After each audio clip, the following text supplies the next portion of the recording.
கர்த்தரும் இரட்சகருமாயிருக்கிற இயேசு கிறிஸ்துவின் நாமத்தில் உங்கள் எல்லாருக்கும் என்னுடைய அன்பின் வாழ்த்துக்கள். இந்த நாளிலும் உங்களோடு சேர்ந்து ஜெபிக்கவும், ஆண்டவருடைய வார்த்தைகளை உங்களோடு பகிர்ந்து கொள்ளவும் ஆண்டவர் கொடுத்த இந்த நல்ல சந்தர்ப்பத்திற்காக நான் தேவனை ஸ்தோத்திரிக்கிறேன். இயேசு நல்லவர். அவர் நன்மை செய்கிறவராய் இந்த உலகத்திலே சுற்றி திரிந்தார். ஒருவருக்கும் அவர் எந்த தீங்கும் செய்ததில்லை. யாரையும் பயமுறுத்தி தனக்கு அடிமைகளாக வைத்து கொள்ளவில்லை. அவர் எல்லா ஜனங்களிடத்திலும் அன்பு காண்பித்தார், பாசத்தை காண்பித்தார், இரக்கத்தை காண்பித்தார். பாவத்தினாலே பாதிக்கப்பட்ட அந்த மக்களுக்கு கூட பாவ மன்னிப்பை அருளி சமாதானத்தை கொடுத்து மகிழ பண்ணினார். அவரை தேடி வந்த ஒருவரை கூட புறம்பே அவர் தள்ளவில்லை. எத்தனையோ மக்கள் வந்தாங்க. அதில் பாவம் செய்தவர்கள், ஆண்டவரை துக்கப்படுத்தினவர்கள் கூட வந்தாங்க. என்கிட்ட வராத, நீ பாவம் செய்திருக்கிற அப்படின்னு ஆண்டவர் யாரையும் புறக்கணிக்கவில்லை. அதனால் இயேசுவுக்கு அந்த காலத்தில் ஒரு பெயர் சொல்லப்பட்டது, அவர் பாவிகளின் சிநேகிதன். அவர் பாவத்தை தான் வெறுத்தாரே இல்லாமல் பாவிகளை அல்ல. அதனால் பாவம் செய்கிற மக்களுக்கும் பாவ மன்னிப்பை அருளி பரிசுத்தமாய் வாழ உதவி செய்த ஒரு ஆண்டவர். அவர் உங்களுக்கும் நல்லவர். அவர் உங்களையும் நேசிக்கிறார்.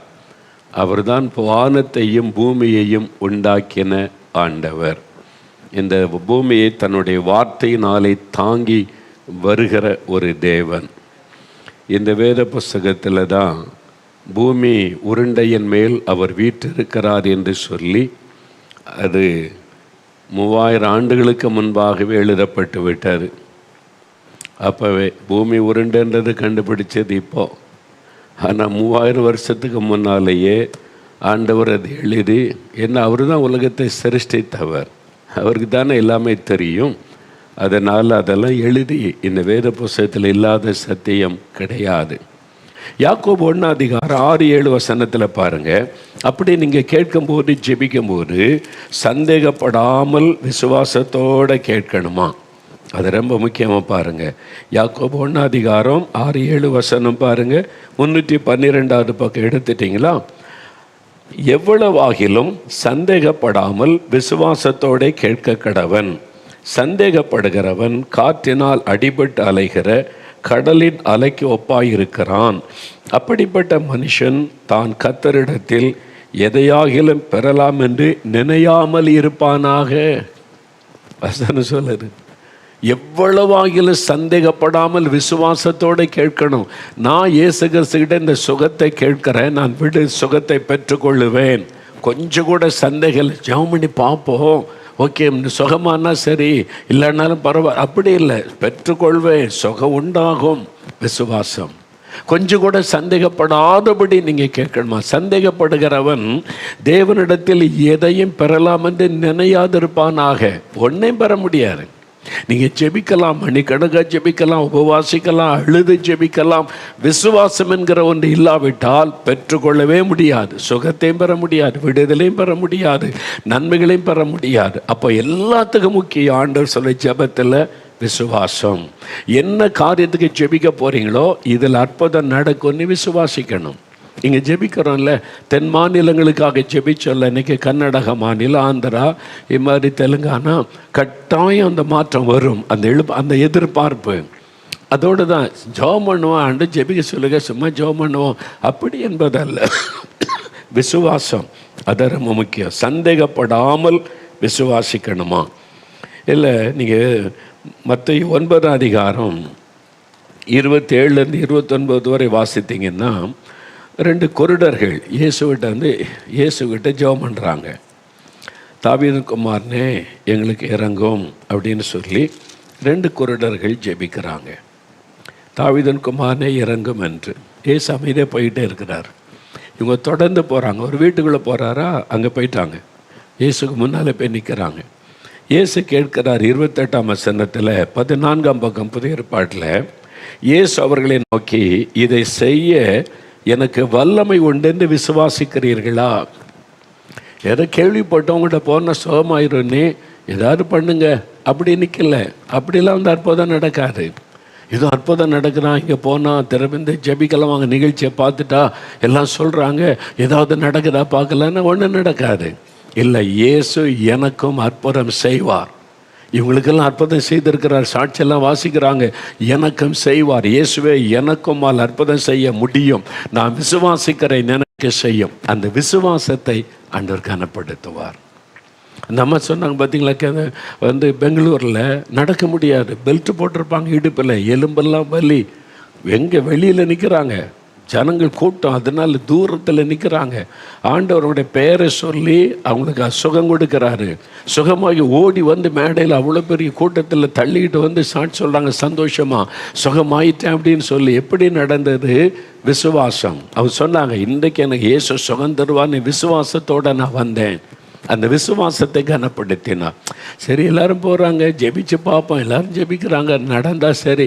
இந்த மாதிரி பேருக்காக சும்மா ஜெபிக்கிற கூட்டத்தோடு ஜெபிக்கிறதுனால நிறைய பேர் அற்புதம் பெறுவதில்லை. விசுவாசம் ரொம்ப முக்கியம். அதனால் தான் இயேசு அதை கேட்குறார், விசுவாசிக்கிறீங்களா? இப்போ மார்க் 5:34 பாருங்கள். மார்க் 5:34 ஆண்டவர் வந்து ஒரு பெண் 15 பெரும்பாடுள்ள ஸ்திரீ, 12 வருஷம் பெரும்பாடு நோயினால் கஷ்டப்படுகிற ஒரு பெண் வந்து இயேசுடைய வஸ்திரத்தை தொட்டு சுகமாகிவிட்டாள். இப்போ இயேசு அவளை பார்த்து என்ன சொல்ல, மகளே, உன் விசுவாசம் உன்னை ரட்சித்தரு. இயேசு என்ன சொல்ல, என் வல்லமை உன்னை குணமாக்கிட்டுன்னு சொல்லலை. என்னிடத்துலேருந்து வல்லமை உன் மேலே வந்து சுகம் உண்டான காரணம் உன்னுடைய விசுவாசம். உன்னுடைய விசுவாசம் உன்னை ரட்சித்தது. என்ன விசுவாசம் அவளுக்கு இருந்தது பாருங்கள். நீங்கள் அதை வாசிக்கும்போது அவளுக்கு இருந்த விசுவாசம் மார்க் 5:27 பாருங்கள். இவைகளை குறித்து கேள்விப்பட்டு நான் இயேசுடைய வஸ்திரங்களை ஆகிலும் தொட்டால் சொஸ்தமாவேன் என்று சொல்லி. எல்லாரும் சொல்கிறாங்க இயேசுகிட்ட போனால் சுகமாயிருன்னு சொல்லி. சரி, எத்தனை டாக்டர்கிட்ட போனால் நடக்கலை, சும்மா போய் பார்த்துருமே அப்படின்னு சொல்லி வரல. நான் சுகமாவேன். I am going to be healed. நான் சுகத்தை பெறப்போகிறேன். இயேசுவை தொடும்பொழுது நான் சுகம் ஆவேன். அதான் விசுவாசம். அந்த விசுவாசம் தான் அவளுக்கு அற்புதத்தை கொண்டு வந்தது. நீங்கள் சும்மா ஜெபம் பண்ணுங்க என்பது அல்ல. சிலர்கிட்ட கேட்போம், வருவாங்க, சரி இயேசு உங்களை குணமாக்குவான்னு விசுவாசிக்கிறீங்களா அப்படின்னு கேட்டால் அவங்க சொல்லுவாங்க, ஐயா இயேசு எங்களுக்கு அற்புதம் செய்துட்டா நாங்கள் அவரை விசுவாசிக்கிறோம். ரொம்ப பக்தியாக சொல்லுவாங்க. நான் சொல்லுவேன், இல்லை, சுகமான பிறகு எதுக்கு விசுவாசம்? சுகத்தை பெறுவதற்கு தான் விசுவாசம். முதல்ல விசுவாசிக்கணும். அவங்க சொல்லுவாங்க, நாங்கள் சுகமாயிட்டா இயேசுவை நம்புகிறேன் ஐயா அப்படின்வாங்க. நான் சொல்கிறேன், அப்படி இல்லை. இத்தனை சாட்சிகள், நான் ஏன் சாட்சி இவ்வளவு நீங்கள் பார்க்குறீங்கல்ல, இப்போ நீங்கள் விசுவாசிக்கணும். எனக்கும் இயேசு அற்புதம் செய்வான்னு விசுவாசித்தால் அந்த விசுவாசத்தை கனப்படுத்தி உங்களுக்கு அற்புதம் செய்வார். சுகமாக்கின பிறகு என்னத்தை விசுவாசிக்கணும்? நிறைய பேர் இப்படி தப்பாக கிறிஸ்தவங்க கூட இந்த மாதிரி பேசுகிறவங்களும் செயல்படுறவங்களும் இருக்கிறாங்க. அப்போ விசுவாசம் இல்லாமல் என்ன தான் ஜெபிச்சாலும் பிரயோஜனம் இல்லை. அதனால் ஆண்டவரோட விசுவாசித்தாள் என்பதை பார்க்கிறோம். மார்க் 10 பாருங்கள். இப்போ மார்க் 10 52 பரிதிமே என்று பிறவி குருடன் ஆண்டவர் அவனுக்கு அழைத்து பேசும்போது, ஆண்டவரே நான் பார்வை அடைய வேண்டும் என்றான். இயேசு அவனை நோக்கி, நீ போகலாம், உன் விசுவாசம் உன்னை ரட்சித்தது என்றார். உடனே பார்வை அடைஞ்சிட்டான். இயேசு அவனை தொடவும் இல்லை, ஜெபிக்கவும் இல்லை. ஒரு வார்த்தை தான் சொன்னார், உன் விசுவாசத்தின்படி உனக்காக கடவர், உன் விசுவாசம் உன்னை ரட்சித்ததுன்னார். கண் பார்வை வந்து விட்டார். அப்போ அவனுடைய விசுவாசம், இயேசுவின் மேலே இந்த விசுவாசம் அவனுக்கு அற்புதத்தை கொண்டு வந்து விட்டார். அந்த விசுவாசத்தை எப்படி வெளிப்படுத்துகிறான்? 50 இயேசு அவனை அழைத்த உடனே மேல் வஸ்திரத்தை தூக்கி எறிந்து விட்டு இயேசுகிட்ட வந்தான். ஏன்? அதாவது உள்ள அங்கி போட்டிருப்பாங்க, யூதர்கள் 2-3 ட்ரெஸ் போட்டிருப்பாங்க அங்கே உள்ள கிளைமேட்டுக்கு ஏற்றபடி. அதுக்கு மேலே இவன் ஒரு ஸ்பெஷலான ட்ரெஸ்ஸு, ஒரு அங்கி மேலே, அது வந்து யூனிஃபார்ம். கண் தெரியாதவங்களுக்கு அந்த காலத்தில் ரோம அரசாங்கம் கொடுத்த ஒரு யூனிஃபார்ம். அந்த மாதிரி அடையாளத்தோடு ட்ரெஸ் போட்டிருந்தா இவங்களுக்கு பார்வையற்றவர்கள் என்று சமுதாயத்துக்கு அடையாளம் காட்டுவதற்கு. எதுக்கு அவங்கள அவமானப்படுத்தவா? இல்லை. அப்படின்னா மற்றவங்க ஹெல்ப் பண்ணுவாங்க, இவங்க கண் தெரியாத பாவம் அப்படின்னு. ரோட்டில் நடக்கும்போது அந்த ரோமருடைய ரதங்கள் வரும், குதிரைப்படை வரும், இப்படிலாம் வரும். அவங்க இதில் அது சிக்கிக்கொள்ளக்கூடாப்பா. அவங்கள ட்ரெஸ்ஸை பார்த்தா தான் தெரியும், கண் தெரியாதவங்க நீகல் பண்ணுவாங்க. அந்த அடையாளத்துக்காக போடப்பட்ட உடை தான் அவர் மேலே வைத்திருந்த மேலங்கி. இப்போ இயேசு உன்னை கூப்பிடுறான்னு சொன்ன உடனே நான் இயேசுக்கிட்ட போகிறேன்ல, இனிமேல் இந்த குருடனுக்குரிய அடையாளம் எனக்கு தேவையில்லை, தூக்கி எறிஞ்சிட்டான். அப்போ இயேசுக்கிட்ட வரும்பொழுதே விசுவாசத்தை வெளிப்படுத்துகிறான். இனிமேல் நான் குருடன் அல்ல, இனிமேல் இந்த குருடனுக்குரிய ட்ரெஸ் எனக்கு தேவையில்லை. இன்னும் இயேசுக்கு அற்புதம் செய்யலை, வரும்பொழுதே அந்த விசுவாசம். அதை தான் இயேசு சொல்லுகிறார், உன் விசுவாசம் உன்னை ரட்சித்தது. சொன்ன உடனே பார்வை அடைந்து விட்டான். அந்த விசுவாசம் நமக்கு இருக்கணும்.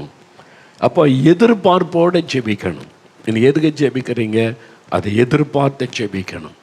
அதான் ரொம்ப முக்கியம். வெளிநாடு ஒன்றில் ஒரு பட்டணத்தில் சில வருஷமாக மழை இல்லை. 1 வருஷம் 2 வருஷம் ஆச்சு, மழை இல்லையா, பஞ்சம், ரொம்ப கஷ்டமான சூழ்நிலை.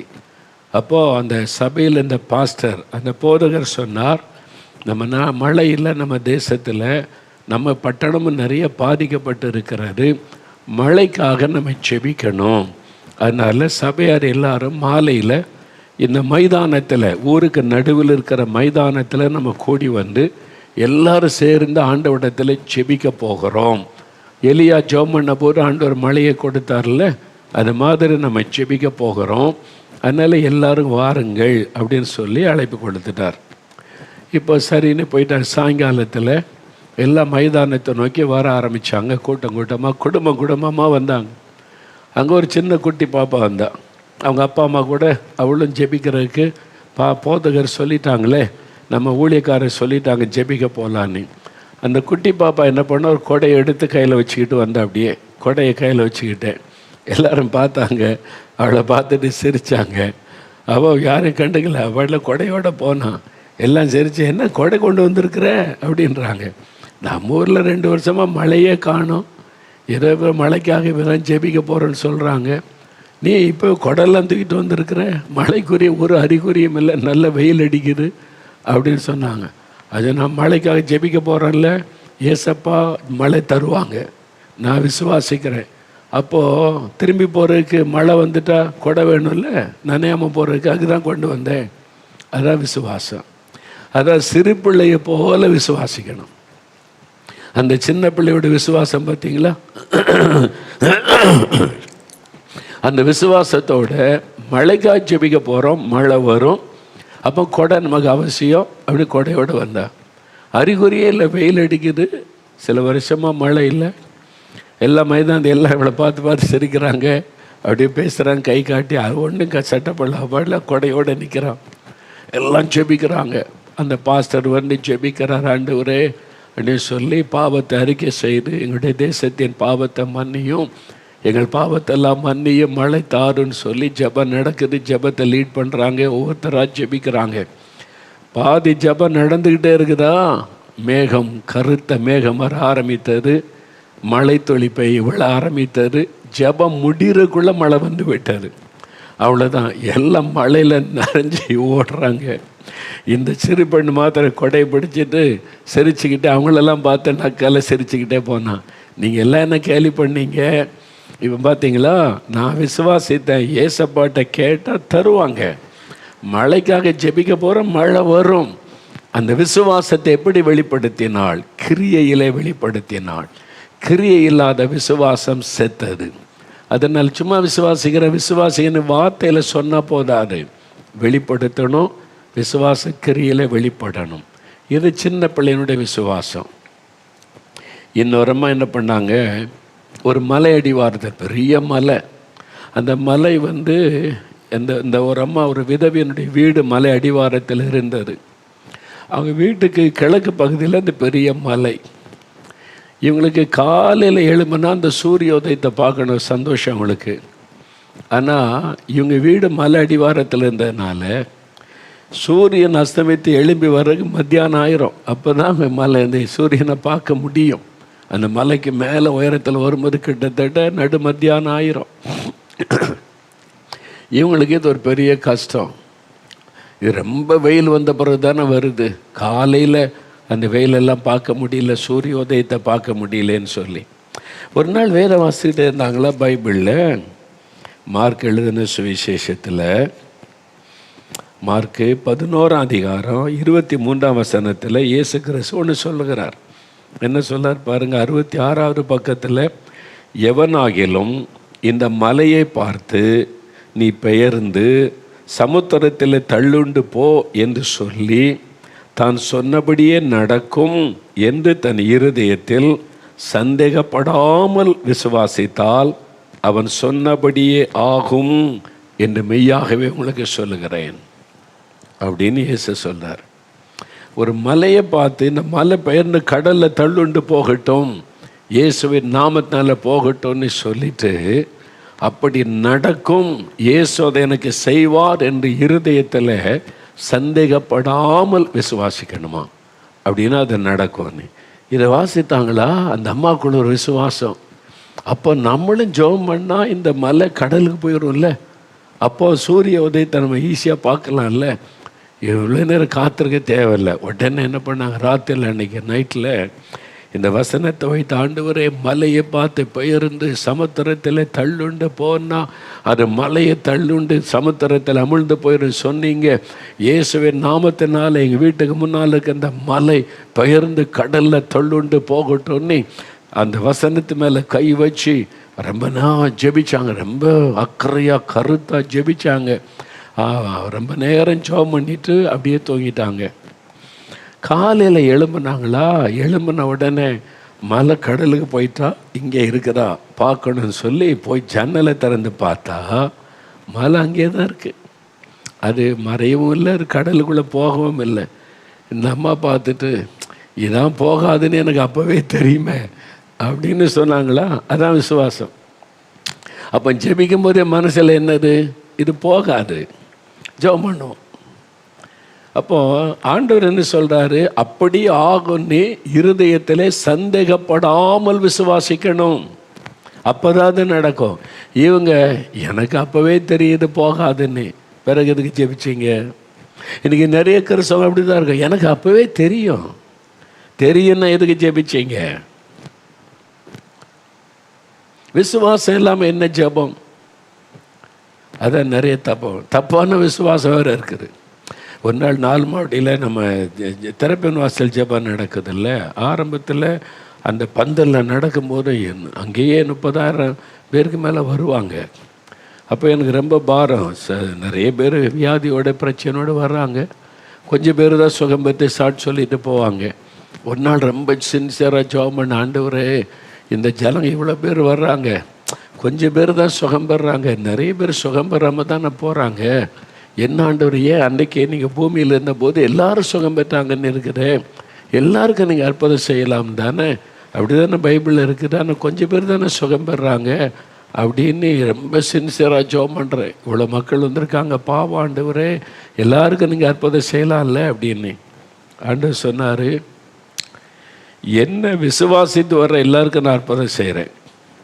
நிறைய பேர் ஒன்றை விசுவாசித்து வர்றாங்க, மோகலாசஸ் குணமாக்கிடுவார், மோகலாசஸ் சரி பண்ணிடுவார். ஒன்று தானே விசுவாசித்து வர்றாங்க, நீ சரி பண்ணு, நான் எப்படி சரி பண்ண முடியும் ஆண்டவரே? ஆமாம், என்ன விசுவாசித்து வர்ற எல்லாருக்கும் நான் சுகம் கொடுக்குறேன். அவங்க என்ன விசுவாசிக்காமல் ஊழியக்காரனை நம்பி வர்றாங்க, அவங்களுக்கு நான் எப்படி சுகம் கொடுக்க முடியும்? அவங்க தப்பு. நான் விசுவாசிக்கிற எல்லாருக்கும் அற்புதம் செய்ய ஆயத்தமாக இருக்கிறேன்.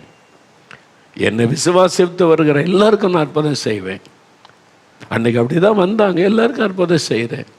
அதனால தான் சிலர்கிட்ட கேட்டேன், விசுவாசிக்கிறியான்னு கேட்டேன், கேட்டு தான் அற்புதம் செய்கிறேன். இவங்க நிறைய பேர் வந்து ஒன்றை தேடி வர்றாங்க, நீ சுகமாக்குவன்னு வர்றாங்க. ஐயோ ஆண்டவரே, தப்பு நடக்குது. அதான் தவறான விசுவாசம். நிறைய பேர் அப்படி தான், நம்ம இயேசுவை விசுவாசிக்கிறதுக்கு பதிலாக மனிதனை விசுவாசிப்பது, ஊழியக்காரனை விசுவாசிப்பது, இதுதான் நம்ம தப்பு பண்ணுகிறோம். விசுவாசம் கரெக்டாக இருக்கணும், ஆண்டவர் மேலே இருக்கணும், ஆண்டவர் செய்வார், நான் பெற்றுக்கொள்ளுவேன் அப்படி விசுவாசிக்கணும், அப்போ தான் அற்புதம் நடக்கும். இது ஆண்டவர் பாருங்கள், மார்க் 9ஆம் அதிகாரத்தில் ஒரு தகப்பன் சீஷரிடத்தில் தன் மகனை கொண்டு வர்றான். ஒரு அசுத்தாய் பிடித்த மகன், விடுதலை கொடுக்க முடியல. இப்போ இயேசுவை பார்த்த உடனே வருகிறான், வந்து ஆண்டவரே என் மகனுக்கு சின்ன வயசுலேருந்து அந்த அசுத்தாவி அவனை கொல்லுவதற்கு போராடுகிறது, தண்ணீரில் நெருப்பில் தள்ளுது. நீர் ஏதாயிலும் செய்யக்கூடுமானால் எங்கள் மேல் மனதிறங்கி எங்களுக்கு உதவி செய்யும். இயேசுவினிடத்தில் வந்தான், இயேசுவினிடத்தில் ஜெபம் பண்ணினா. எப்படி நீங்கள் மூலம் ஏதாவது செய்யுங்கள் உதவி செய்யான்னு தன்னை தாழ்த்தி ஜெபிக்கிறான். அப்போ இயேசு உடனே அற்புதம் செய்யலை. அவனை பார்த்து ஒரு வார்த்தை சொல்கிறார், நீ விசுவாசிக்க கூடுமானால் ஆகும். விசுவாசிக்கிறவனுக்கு எல்லாம் கூடும். அண்டர்ஸ்டாண்ட்? என்னால் எல்லாம் செய்ய முடியும். But you have to have faith. You must have faith to ask this miracle. நீங்கள் விசுவாசத்தோடு கேட்டால் அவனுக்கு செய்வேன். நீ விசுவாசிக்க கூடுமானால் ஆகும்னு சொன்ன. அப்போ தான் அவனுக்கு தெரிந்தது தனக்குள்ள அவிசுவாசம் இருக்குதுன்னு. ஏன் இயேசு அப்படி சொல்லுகிறார்? சிலர் பார்த்து உன் விசுவாசத்தின்படி உன் கடவுள் அப்போ தான் நடக்குது. உன் விசுவாசம் ரட்சித்ததுன்னா மிராக்கிள் நடக்குது. இவங்கிட்ட நீ விசுவாசிக்க கூடுமானால் ஆகும் அப்படின்னு ஏன் சொல்லணும்? அவனுடைய ஜெபத்தை கவனிங்க. 22ஆம் வசனத்தில், மார்க் 9:22, ஆண்டவரே இவனை கொல்லும்படிக்கு இந்த அசுத்தாவி இவனை அநேகம் தரம் தீயிலும் தண்ணீரிலும் தள்ளிற்று. நீர் ஏதாகிலும் செய்ய கூடுமானால் எங்கள் மேல் மனது இறங்கி எங்களுக்கு உதவி செய்ய வேண்டும். இந்த ஜெபத்தை நல்லா கவனிங்க. அதுக்குள்ள ஒரு அவிசுவாசம், அந்த ஜெபத்துக்குள்ள ஒரு அவிசுவாசம் இருக்கிறது. இயேசுவே உம்மால முடியும், என் பையனை குணமாக்க, அப்படி கேட்கல. நீர் ஏதாகிலும் செய்ய கூடுமானால், உங்களால் முடிஞ்சா சுகமாக்குங்க. நீ தான் விசுவாசிக்கல. அதனால தான் ஆண்டவர் சொல்றார், நீ விசுவாசித்தால் தான் கூடும். நீ சந்தேகத்தோட விசுவாசிக்கிற. ஒரு பக்கம் சந்தேகம், ஒரு பக்கம் விசுவாசம். ஒரு பக்கம் சந்தேகம், ஒரு பக்கம் ஜெபம் பண்ற. செய்ய கூடுமானால் என்ன அர்த்தம்? If you can. அப்போ அவரால் முடியாதா? அந்த ஜெபமே அவிசுவாசம். அதனால தான் ஆண்டவர் சொன்ன உடனே அப்போ தான் தவறை உணர்கிறான். உணர்ந்துட்டு என்ன சொல்லுகிறான்? உடனே பிள்ளையின் தகப்பன், விசுவாசிக்கிறேன் ஆண்டவரே. நல்ல கவனிங்க. முதல்ல ஜெபம் பண்ணா ஆண்டவர் பதில் கொடுக்கல, வேற மாதிரி பதில் கொடுக்க. நீ விசுவாசித்தா என்னால் செய்ய முடியும். என்ன நீ விசுவாசிக்கலை, உன் ஜெபமே சொல்லுது நீ சந்தேகத்தோடு ஜெபம் பண்ணுற, செய்ய முடியாது. அப்போ சொல்கிறான், நான் விசுவாசிக்கிறேன் ஆண்டவரே, என் அவிசுவாசம் நீங்கும்படி உதவி செய்யும் என்று கண்ணீரோடே வேண்டிக் கொண்டான். அவிசுவாசத்தை விட்டு மனம் திரும்பணும். இன்னைக்கு நிறைய பேர் இயேசுகிட்ட ஜெபிக்க வரும்போது அவிசுவாசம், அந்த ஒரு பாவம். அவிசுவாசம் என்பது ஒரு பாவம். அவன் கண்ணீரோடு அறிக்கையிட்டான், என் அவிசுவாசத்தை மன்னியும், அதை நீங்கும்படி உதவி செய்யும் என்று கண்ணீரோட விண்ணப்பம் பண்ணினான். என்ன அர்த்தம்? மனம் திரும்புகிறான். பாவம்னா குடிக்கிறது, வெறிக்கிறது, கொலை செய்கிறது மாத்திரமல்ல, சந்தேகப்படுவதே ஒரு பெரிய பாவம். அவிசுவாசமே ஒரு பெரிய பாவம். அந்த பாவத்தை ஆண்டவர் சுட்டி காண்பிக்கிற. நிறைய கிறிஸ்தவங்களுக்குள்ள இன்னைக்கு அவிசுவாசம். பேரு விசுவாசி, பேரு ஊழியக்காரன், அவிசுவாசம். விசுவாசம் கிடையாது ஆண்டவர் மேலே. மனிதன் மேலே யாருக்காவது கடிதம் எழுதி பணம் வாங்கலாம். அப்போ ஏசு எங்கே போனார்? உங்களை அழைச்ச ஆண்டவர். உங்கள் தேவைக்கு அவரை தானே கேட்கணும். அப்போ என்ன உங்களுக்கு விசுவாசம் இருக்குது? விசுவாசம் இல்லை. அதை நீங்கள் வெளிப்படுத்திக்கிட்டே இருக்கீங்க. நீங்கள் அவிசுவாசம் என்பதை வெளிப்படுத்தி கொண்டே இருக்கிறீங்க. நீங்கள் உட்கார்ந்து கொஞ்சம் யோசித்து பாருங்க. ஆனால் பேரு நான் ஜெபிக்கிறேன் விசுவாசி விசுவாசி. எங்கள் விசுவாசத்தை கிரியையில் வெளிப்படுத்துங்க. விசுவாசிங்க. அவிசுவாசம் ஒரு பாவம். அவன் கண்ணீரோட மனம் திரும்பினான் என்று பார்க்கிறோம். நீங்க கண்ணீரோட ஊழியர்கள் மனம் திரும்பணும். அவிசுவாசத்தினால தான் கடன் பிரச்சனை. அவிசுவாசத்தினால தான் நம்ம ஒரு ஊழிய காரியம் பாதியில் நிற்கிது. அவிசுவாசத்தினால தான் ஒரு காரியத்தை செய்து முடிக்க முடியல. Where is your faith? எங்க இருக்குது உங்களுடைய விசுவாசம்? கவனம் செலுத்துங்க. விசுவாசம் இருக்கிற மாதிரி தெரியுது, உண்மையா பார்த்தா அங்க விசுவாசம் இல்லை. அங்க விசுவாசத்தில் ஆட்டம் காணுது. அதனால தான் ஆண்டவர் அற்புதம் செய்ய முடியல. அவிசுவாசத்துக்காக மனம் திரும்பின ஆண்டவரிடத்தில், ஆண்டவரே மன்னியும் அப்படின்னு சொல்லி. அப்போ இங்கே பாருங்க, அவன் சத்தமிட்டு அவன் அழுதான், என்னை மன்னிச்சிருங்க, அவிசுவாசத்தை நீங்க உதவி செய்யுங்க. அப்ப விசுவாசம் இல்லாம ஜெபம் பண்ண என்ன பிரயோஜனம்? எழுப்புதல் வருதுன்னா வரும், நீ விசுவாசிக்கணும், விசுவாசத்தோட எதிர்பார்ப்போட ஜெபிக்கணும், அப்போதானே அதை பார்க்க முடியும். எல்லாரும் சொல்றாங்க சும்மா ஜெபம் பண்ணுவோம், சும்மா ஜெபம் பண்ணி ஒன்றும் நடக்க போறதில்லை. விசுவாசத்தை ஆண்டவர் எதிர்பார்க்கிறார். நான் விசுவாசிக்கிறேன், 46 வருஷமா ஜெபிக்கிறோம், இன்னும் எதிர்பார்த்த எழுப்புதல் வரல, வரும், ஆண்டவருடைய வேளையில் அது வரும். அதனால தான் தொடர்ந்து ஜெபிக்கிறேன். தொடர்ந்து விட நான் கட்டாயம் என் கண்களால் அந்த எழுப்புதலை பார்ப்பேன் என்று விசுவாசிக்கிறேன். என்ன நடக்கும், நீ சில காரியம் ஆண்டவருக்கு முன்னால் வச்சிருக்க, அதெல்லாம் இப்படி பப்ளிக்காக சொல்ல முடியாது, அது நடக்கும், நான் அதை பார்ப்பேன். அந்த விசுவாசம் இருந்தால் தான் காரியம் நடக்கும். விசுவாசிக்கணும். அப்போ நீங்கள் விசுவாசம் இல்லாமல் என்ன ஜெபிச்சாலும் பிரயோஜனம் இல்லை. இந்த விசுவாசம் எப்படி வரும்? ரோமர் 10:17 கர்த்தருடைய வசனத்தை கேட்க கேட்க கேட்க தான் விசுவாசம் பெருகும். அதனால தான் வேதத்தை தியானித்து ஜெபிங்கன்னு சொல்கிற காரணம். இந்த வேத வசனத்தை எவ்வளவு தியானித்து வசனம் உள்ளத்துக்குள்ளே போகுதோ விசுவாசம் பலன் அடையும், விசுவாசம் ரைஸ் ஆகும். விசுவாசம் கர்த்தருடைய வசனத்தினாலே வரும். வசனத்தை கேட்க கேட்க கேட்க விசுவாச வார்த்தைகளை கேட்க கேட்க விசுவாசங்களுக்குள்ளே பெருகும். அதனால தான் வேத வசனத்தை அதிகமாக வாசிக்கணும், தியானிக்கணும், உள்ளத்துக்குள்ளே அது பதித்து கொண்ட விசுவாசம் ஸ்ட்ராங்காக இருக்கும். இன்னைக்கு நிறைய பேர் ஊழியக்காரங்களுக்கு கூட விசுவாசம் இல்லை. ஏன்? வசனத்தை கூட தியானிக்கிறது இல்லை. நீங்களே யோசித்து பாருங்க. விசுவாசத்தில் சாதிக்கணும்ல. நீங்கள் என்னப்பா 4 மாடிக்கு வந்தீங்கன்னா அந்த கட்டடம் இதில் எப்படிப்பா வந்துச்சு? இதெல்லாம் எந்த வெளிநாட்டு பணமும் கிடையாது, எந்த வெளிநாட்டு ஸ்தாபனமும் நமக்கு அனுப்பலை. எப்படி இவ்வளோ பெரிய கட்டடம் இதெல்லாம் வந்தது? ஃபெய்த், ஆண்டவர் இயேசுவின் மேலே வைத்த விசுவாசம். இதெல்லாம் எப்படி வந்துச்சு? By faith. எல்லாம் இயேசுவின் மேலே வச்ச விசுவாசம். அவர் செஞ்சார், அவர் செய்வார், அந்த விசுவாசம். அதான் விசுவாசத்தை அவர் மேலே ஸ்ட்ராங்க வைக்கணும். விசுவாசம், வசனம், இதை விட வேற என்ன வேணும்? அவர் எழுதி நம் கையில் தந்திருக்கிறார். இதுதான்ப்பா வழி. ஆண்டவர் சொல்கிறல்ல, சாட்சியாக நிறுத்தியிருக்கால இத்தனை சாட்சிகளை. அந்திகரிசு வருவான், வேறொரு நாமத்தில் வருவான், அவன் தான் கடவுளேம்பா, இறைவனேம்பா. அற்புதம் நடக்கும். பைபிள் இருக்குது, அற்புதங்களை செய்யும்படி அந்திகரிசு கிரியை செய்வான். ஆனால் இயேசு நாம அதில் இருக்காது. இயேசுவை எச்சரிக்கிறாங்க. ஏன் இயேசுவை நாமத்துக்கு அவ்வளோ பெரிய வல்லமை? 1 பேதுரு 2:24 இயேசு கிறிஸ்து சிலுவையில் நம்முடைய பாவங்களை சுமந்து முடித்தார். அவருடைய நாமத்தை சொன்னாதான் பாவ மன்னிப்பு பெற முடியும். மத்தேயு 8:17 இயேசு நம்முடைய நோய்களையும் பலவீனங்களையும் சிலுவையில் சுமந்தார். அவருடைய பெயரை சொன்னாதான் வியாதியிலிருந்து சுகம் பெற முடியும். கலாத்தியர் 3:13 இயேசு சிலுவையிலே நமக்காக சாபமானார். அவருடைய பெயரை சொன்னாதான் சாபத்திலிருந்து விடுதலை பெற முடியும். ஏசாயா 53:4 இயேசு நம்முடைய பாடுகளை ஏற்றுக்கொண்டு துக்கங்களை சுமந்தார். அதனால் அவருடைய பெயரை சொன்னாதான் விடுதலை, சுகம், ஆசீர்வாதம் உண்டாக முடியும். இயேசு சிலுவையில் அறையப்பட்டு சாத்தானுடைய வல்லமை உரிந்து கொண்டார். சாத்தானுடைய தலையை அவர் மிதித்தார். அந்த இயேசுவின் பெயரை சொன்னாதான் பிசாசின் நடுங்குவான். எல்லாத்துக்கும் வசனம் இருக்கு. அந்த வசனத்தின்படி இயேசுவை நீங்கள் உறுதியாக பற்றி கொண்ட நாமத்தை சொல்லுங்கள். இன்றைக்கு அற்புதம் நடக்கும்.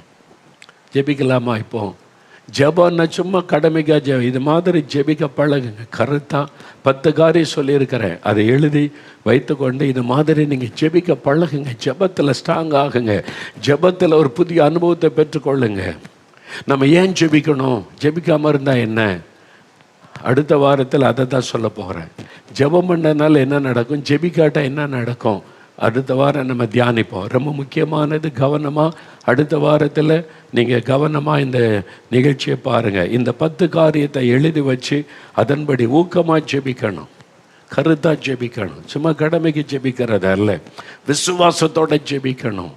அது மாதிரி பெற்றுக்கொள்ளுவோம் அப்படின்னு அற்புதத்தை எதிர்பார்த்து ஜெபிக்கணும். இயேசுவின் நாமத்தை திரும்ப திரும்ப சொல்லுங்கள். அந்த நாமத்தில் தான் அற்புதம்.